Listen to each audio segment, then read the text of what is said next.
this? Like, why is she embarrassing me? Why is she embarrassing us like this by showing her private parts in public? So becoming a mother has actually taught me by boobs are just boobs.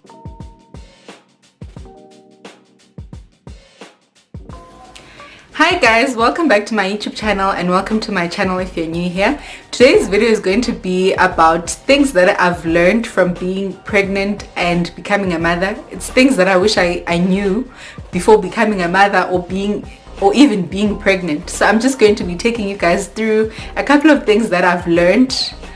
Yeah, that's what today's video is going to be about. Please subscribe to my YouTube channel if you haven't subscribed already but you keep coming here to watch my videos. It's completely free to subscribe. There aren't any T's and C's. And also leave me a comment. Tell me what it is that you learned through being pregnant or becoming a mother, whether it's myths that you shouldn't stand by the door when you are pregnant because your baby is not going to want to come out when you are in labor or anything like that. So yeah, leave me a comment, like this video and share it with someone who might find it useful, or I don't know, someone who might enjoy it. Yeah, that's what today's video is going to be about.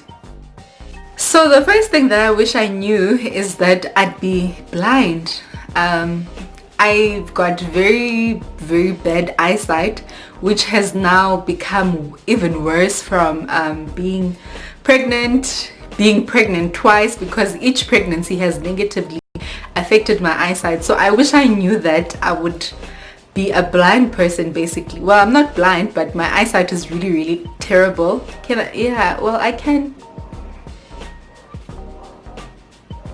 I can see myself, but I need to like get close to the monitor to see myself. That's how terrible my eyesight currently is. So I am actually planning on having corrective eye surgery once I'm done having kids, because I think it would be pointless for me to have it now if I'm still planning on having more kids.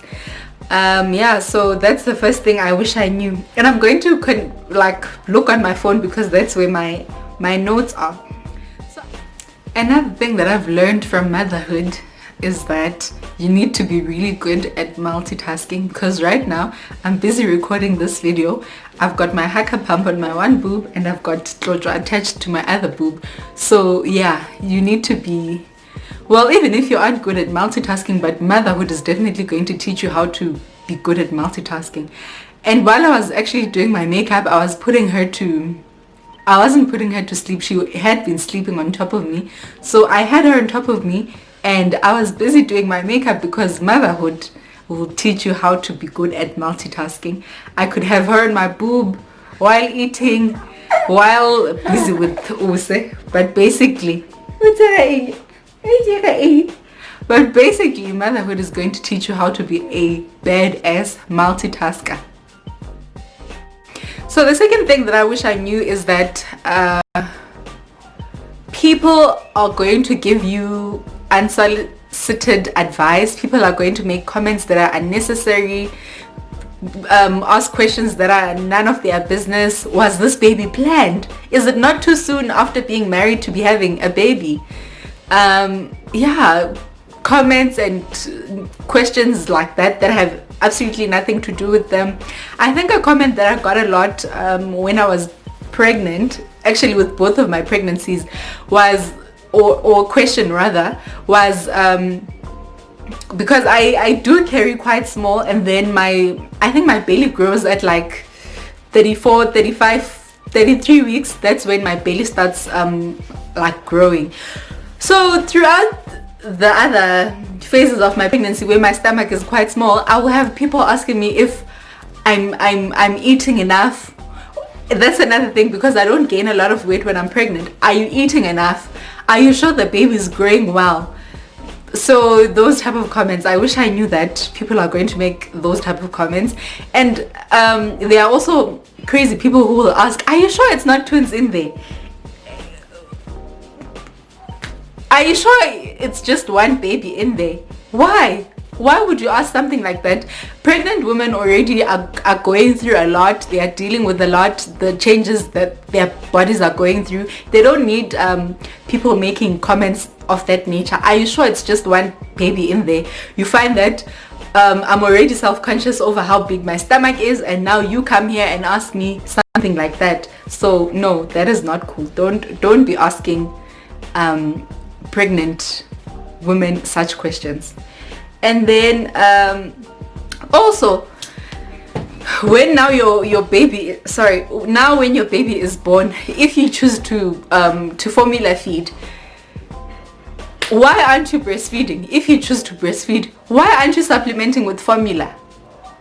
I actually had someone who came to see Use when she was, I think, 10 days old, who asked me why I was exclusively breastfeeding. Am I not starving the baby? And the thing is, exclusively breastfed babies want to feed more often than formula fed babies, because breast milk is what is the word that I'm looking for? It's digested. Yes, it's digested way quicker than formula. So exclusively breastfed babies need to feed more often. So I had someone ask me someone offered to buy me formula to supplement because my baby was apparently not getting enough milk. And also with regards to your baby's weight, are you sure that this baby isn't too tiny? Are you feeding this baby enough? Are you sure that you aren't overfeeding this baby? Why is this baby so chunky? Yeah, such comments aren't really nice. And no, such comments really aren't nice. And I was actually reading something on Instagram. Let me just read it. Raise your hand if body comments annoy you too. Do you get unsolicited comments on your baby's size? I do, and they drive me crazy. I've received both of these comments about my 4-month-old in the same day. I feel lucky that I'm at a point where comments on my baby's size don't bother me nearly as much as they used to. However, this isn't the case for so many mamas. Imagine this: you struggled breastfeeding your baby for the first couple of months of life and fought for every ounce gained. You're finally on a good track with consistent weight gain. Then a stranger has to come and burst your bubble saying, "Oh my gosh, she's so tiny." Why? Or on the other end of the spectrum, you recently transitioned to formula feeding your baby. Your baby's going through a growth spurt and has been eating more than you expected, which has been making you feel a little anxious. Stranger approaches you and says, "Wow, he's so chunky." And you end up thinking, am I overfeeding the baby? There are reasons to be careful when commenting on a baby's size to parents. You never know what someone's been through and what they may be struggling with. The size of your baby does not define how healthy or unhealthy they are. It also doesn't define how good or bad you are as a mama. So yeah, weight comments on the baby's weight aren't, you shouldn't actually be commenting on someone's baby, how they look. With my babies are pretty average sized. With Use, I had people who used to say she's so tiny, and in my head I'm thinking, I've personally never seen a big exclusively breastfed baby. So what do you mean she's tiny? She's growing like she should be growing. So yeah, I just wondered if those people were actually to see Utlojo, what they would say, because Tlojo is even smaller than what Use was. Yeah, so yeah, guys, don't make comments on the size of people's babies. And then the other one that I wish I knew is about stretch marks. I wish I knew that even though I drink 20,000 liters of water a day, or lotion my belly or oil it 50 million times a day, if stretch marks are in my genes and if I'm meant to have stretch marks, I'll have them irrespective of whether I exercise, I eat, or do all these things that you are advised to do to prevent pregnancy stretch marks. I wish I knew that if pregnancy, or rather stretch marks, are in your genes, then you are probably likely to get them. It doesn't really matter what it is that you do to try and prevent them, but if they're in your genes, then you will get them. With Use, I I lotioned my belly, I oiled my belly, I did all of these things that you could imagine, and I still got stretch marks. And because I was doing all these things to try and prevent them, I thought if I did get them, like I would I don't know, be self-conscious or have a low self-esteem or things like that. But surprisingly, I was okay with having these pregnancy stretch marks. So with my second pregnancy, I wasn't doing anything to try and prevent stretch marks. I actually didn't even get more stretch marks in my second pregnancy. I just have like 2 of them, like very small, on my belly that I got from my second pregnancy, but I didn't get any more stretch marks than I did. And I wasn't doing much to prevent stretch marks in my second pregnancy. I was just lotioning my my belly so that I didn't get eczema on my belly like I did with my first pregnancy. So that is all I was doing. And then okay, now I'm going to talk about the type of birth that you're going to have. I wish I knew when I was pregnant, even my first pregnancy, that it doesn't matter whether you exercise 20 million times a day, you walk 20 million times a day, you basically do all the things you can possibly do to try and have an easy vaginal birth. If that's not what you are meant to have, then you won't have a vaginal birth or an easy vaginal birth. So moms or pregnant women, we like to obsess over trying to avoid having a C-section, but in the end, if you are meant to have a C-section, maybe because your baby is now distressed and you need to have an emergency C-section, I wish I knew that, yeah, it's okay if something like that needs to happen. Because with my first pregnancy, I didn't even think of the possibilities of having a C-section. It's only when I was like 39 weeks and over being pregnant when I was like to my doctor, get this baby out. I don't care how you do it, but get this baby out. But throughout the pregnancy, I didn't think about having a C-section at all. It wasn't even an option, because I had told my doctor that I have a heart operation. I've had a heart operation done, so I don't want to have another operation. So I wasn't even thinking about C-section. So I wish I knew that your baby will be born how your baby wants to be born. So you can drink all the teas, all the concoctions, and do all these things that could possibly lead to an easy delivery. But yeah. And also, if you start exercising when you're pregnant because you think you're going to have an easy birth or an easy snapback, yeah. Yeah, that's all I have to say. But basically, just be open-minded to anyhow your baby needs to be born. That's my message. And then another thing that I wish I knew is about support. You aren't going to get the type of support you need as a pregnant woman or a new mom. You aren't going to get the type of, you won't necessarily get it from your family or your friends, because they aren't really going through what you are going through, so they can't really relate. They may be there for you and all of that, but they aren't going to give you the type of support you need then. So I would suggest that you acquaint yourself with other moms to be, other mothers online, and just have someone who's going through what you are going through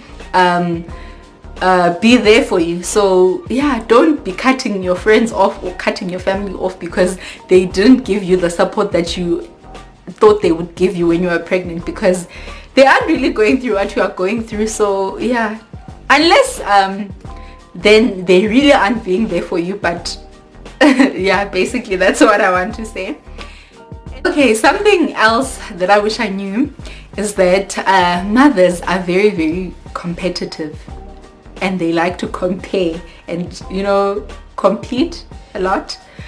Yeah, they compare milestones. Oh, my baby had teeth at 4 months. Why is your baby without teeth at 11 months? Also only got her first 2 teeth at 11 months. She started walking before she had teeth. Why is your baby not crawling at 12 months? But my baby started crawling when she was 6 days old. Why hasn't your baby's umbilical cord fallen? Umbilical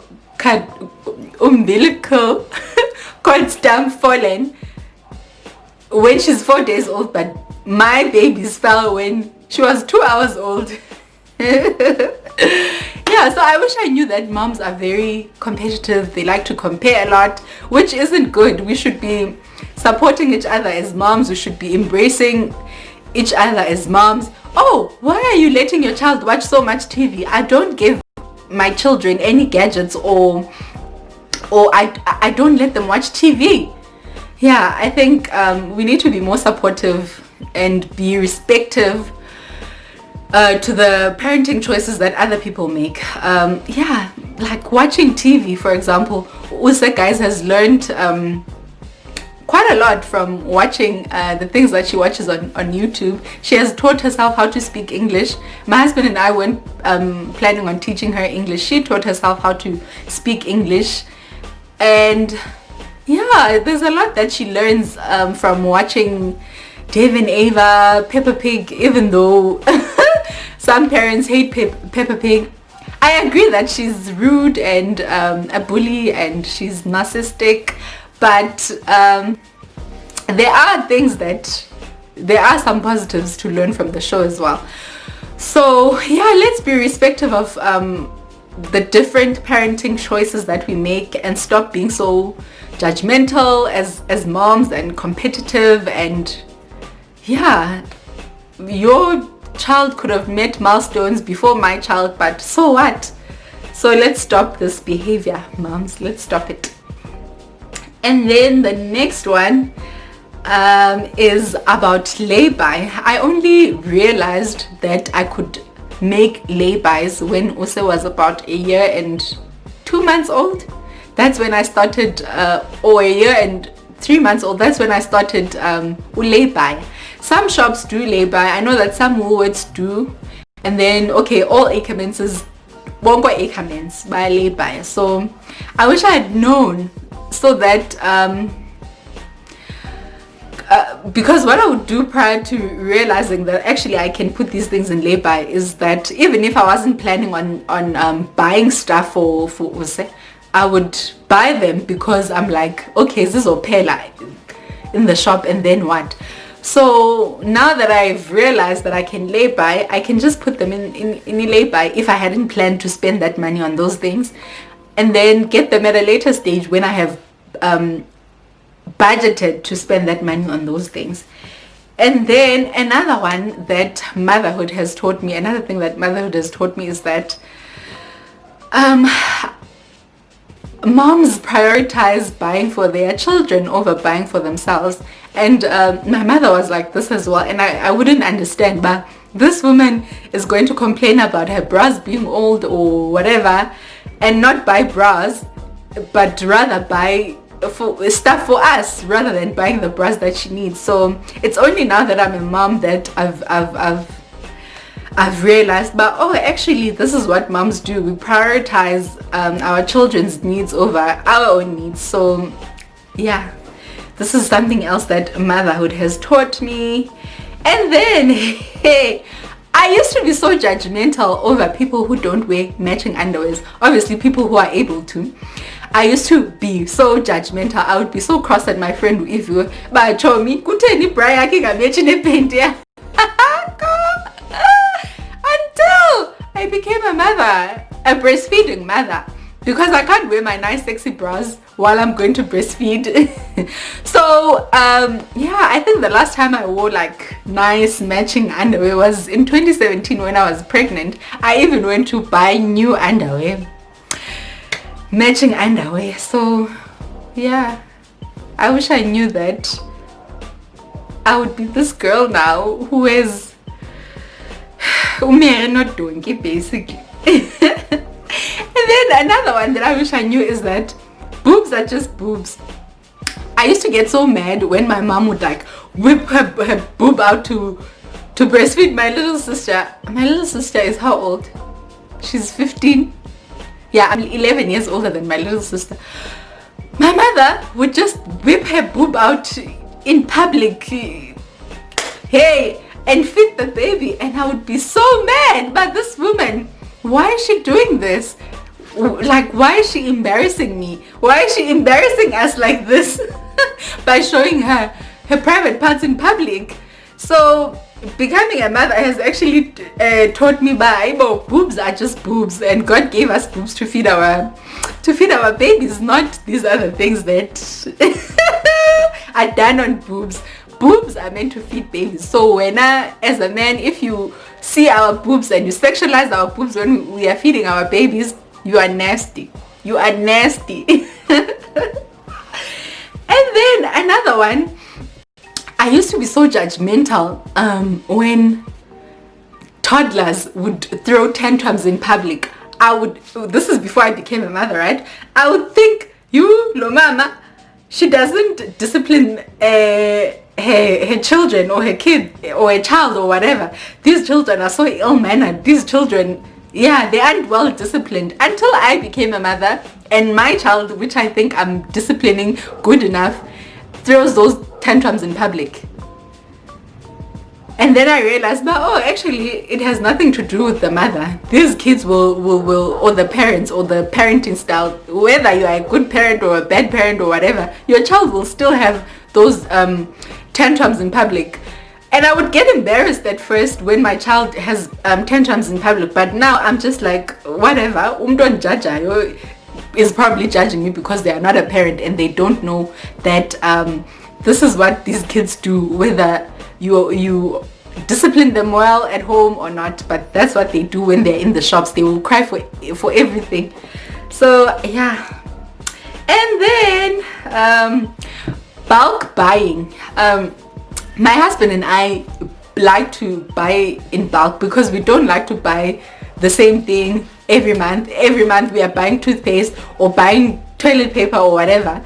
So actually where I am seated, it's full of nappies here because we don't even have space to put them in the cupboards or anything like that. So it's just nappies here. So I wish I knew that as a parent or as a mother, you need to take bulk buying very seriously. When there's nappy sales, when the nappies are cheap, well, obviously if you are able to buy in bulk, buy the nappies in bulk. And another thing is that I don't like to run out of nappies during the month or whatever, so I like to buy my nappies in bulk. I bought nappies and wipes in November at the Mama Magic, but that's where I bought nappies and wipes. The wipes I bought should last the whole year and probably a bit of next year as well. And these nappies that we have, I think they will last until, November, December. Jojo will be, she'll be about 8-9 months then. Yeah, they should last until then, until I buy again. Take advantage of the specials there, Black Friday, in terms of nappies. So yeah, bulk buying is very important as a parent. Buy your baby toiletries, nappies, and all of those things in bulk, so that you don't have to be stressing about running out of soap or whatever. So yeah, bulk buying is very important as a parent. And then I think the last thing I've got here, let me see. Oh, okay, is that not everything our mothers did is the right way of doing things. So, for example, my mother believes strongly in using the Lennon's the Lennon's medication, man. Those things in the yellow bottles, your Harlemensis and all of that. My mother strongly believed in those things. I didn't use them on any of my kids because as a scientist, it didn't make sense to me why I need to be giving those things to my children. It didn't make scientific sense, so I didn't do it. yeah, so not everything our mothers did is the right way of doing things. Yes, here we are today. Nothing happened to us, but it doesn't mean that it was the right way of doing things. So as a new mom, if you are a mom and you are with your mom, yeah, do your own research. Don't just take everything that your mother says as alpha and omega. Our mothers as well need to be educated. My mom right now, okay, for example, even exclusive breastfeeding is new to my mom. Like feeding your child only milk, no water, no nothing else for like 6 months, that's new to my mom. But the good thing about my mom is that she's very supportive of my decisions. She doesn't impose her ways of doing things onto me. She allowed me to parent my children how I saw fit. So yeah, our mothers need education as well on doing things, I guess, because not everything that they did was necessarily the right way of doing things. I remember when she came over, when Usa was born, she used to say that it's so strange to be in a house with a newborn and there's no smell of harlemensis. Like she couldn't get over that, but she was obviously supportive of the fact that I wasn't comfortable with using those things on my child. So yeah, if you're a new mom and you're a mom at home with your mother, do your research, educate your mother as well. Don't just take everything that they say or everything that they did as the right way of doing things. Yeah, that's where I'm going to end this video. Don't forget to leave me a comment letting me know what it is that being pregnant or being a mother has taught you. Yeah, that's basically it from this video, guys. Thanks a lot for watching. I hope you enjoyed it. Yeah. Bye guys, don't forget to subscribe, like this video, leave me a comment and share it with someone who might find it useful or someone who might enjoy it. Bye bye.